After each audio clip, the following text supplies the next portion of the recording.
माँ ये बात बात में मुझे सिखाया मत करिए, मैं कोई अनपढ़ नहीं हूँ। अनपढ़ होती तो ज्यादा अच्छा रहता।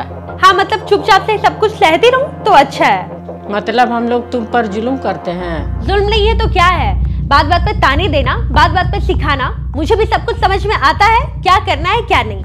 गलती करती हो तभी समझाया जाता, बात बात पर नहीं। आपसे तो बोलना ही बेकार है। हाँ देखना ऐसा कोई करता है क्या, अब तो हद हो गई यार।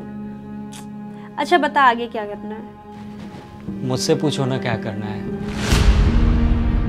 मुझसे तो खुल करके तुम बात ही नहीं करती हो और पता नहीं हमेशा कहाँ लगी रहती हो। नहीं जी कहीं नहीं लगी रहती, बस ऐसे ही। पता है कहीं नहीं। खैर चलो आज तुमसे 2 मिनट बात ही कर लूँ। फिर से लड़ाई हुई है ना माँ से? बड़े गंदे हैं ना मेरे माँ पापा, भाई बहन और शायद मैं भी। ये क्या बोल रहे हैं आप? जो सच है वही तो बोल रहा हूँ। तुम्हें बात बात पे टोका जाता है, समझाया जाता है, यही तो गलती है हमारी। क्योंकि तुम पढ़ी लिखी हो भाई, तुम्हें तो सब कुछ आता है।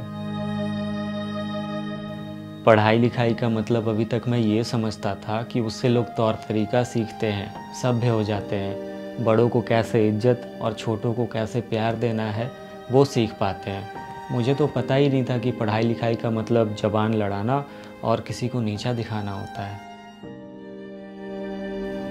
वैसे मैं अक्सर देखता हूँ कि जब भी तुम माँ पापा या फिर मुझसे भी लड़ती हो तो तुम किसी को फ़ोन करके उससे बात किया करती हो। इतना तो मुझे पता है कि वो तुम्हारे माँ पापा नहीं होते हैं। हनी सिर्फ शादी ही नहीं बल्कि किसी भी रिश्ते में अगर लोग तीसरे की बातें सुनने लग जाए ना तो फिर अपना रिश्ता ख़राब हो जाता है। तुम शादी करके इस घर में आई हो तो तुम्हारा घर अब यही है। यहाँ तक कि माँ पापा को भी कुछ बताने के पहले तुम हमेशा कोशिश करो कि मामला इसी 4 दीवारी के अंदर सुलझ जाए। माँ पापा हमेशा तो साथ नहीं रहेंगे ना फिर। तुमने एक चीज़ नोटिस किया है क्या कि तुम जब भी मामले को हमारे साथ मिल बैठ करके बात करके सुलझाया करती थी तो बात वहीं ख़त्म हो जाता था, लेकिन जब से तुम तीसरे की बातों पे चलने लगी हो मामला बिगड़ता ही चला जा रहा और हम सब में दूरियां भी बढ़ने लगी हैं। हाँ। उस घर को बर्बाद होने से कभी कोई नहीं बचा सकता है जहां अपनों से बात करने की राय लोग तीसरे पर्सन से लेते हैं। बचपन में अगर तुम्हें माँ पापा मार पीट करते थे या डांट दिया करते थे तो तुम सबसे पहले किसे बताती थी? अपने भाई बहन को या फिर किसी रिश्तेदार या तीसरे पर्सन को? भाई बहन को ही ना। भाई बहन को ही। तो फिर आज जब कुछ होता है तो सबसे पहले हम किसी बाहर वाले को क्यों बताते हैं? आजकल तो अपने भाई बहन भी हमें दुश्मन लगते हैं। क्यों? बस अपनी सोच से। क्योंकि हमें लगता है कि हमारे भाई बहन या माता पिता हमें हमेशा गलत राय देते हैं और इसलिए हमें तीसरे की बातों पे ज़्यादा भरोसा हो जाता है, जबकि किसी तीसरे इंसान को हमारा घर उजड़े या बसे इससे कोई मतलब ही नहीं होता है।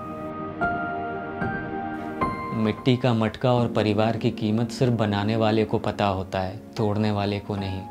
परिवार में चल रही अनबन को हमेशा राज रखना चाहिए, क्योंकि ऐसी खबरों को लोग बड़ी दिलचस्पी से फैलाते हैं और मजाक बनाते हैं, भले ही उनके खुद के घर में महाभारत चल रहा हो। बात अगर समझ में आई तो ठीक है, वरना इस पे भी किसी तीसरे से ही राय ले लेना।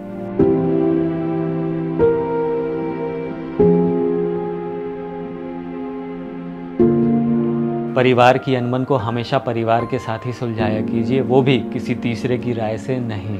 दुनिया को पता चलेगा तो लोग बस तोड़ना जानते हैं, जोड़ना नहीं। वीडियो ने दिल जीता है तो पेज को फॉलो जरूर कीजिएगा और निशांत पे अपना प्यार बनाए रखिएगा। जय हिंद।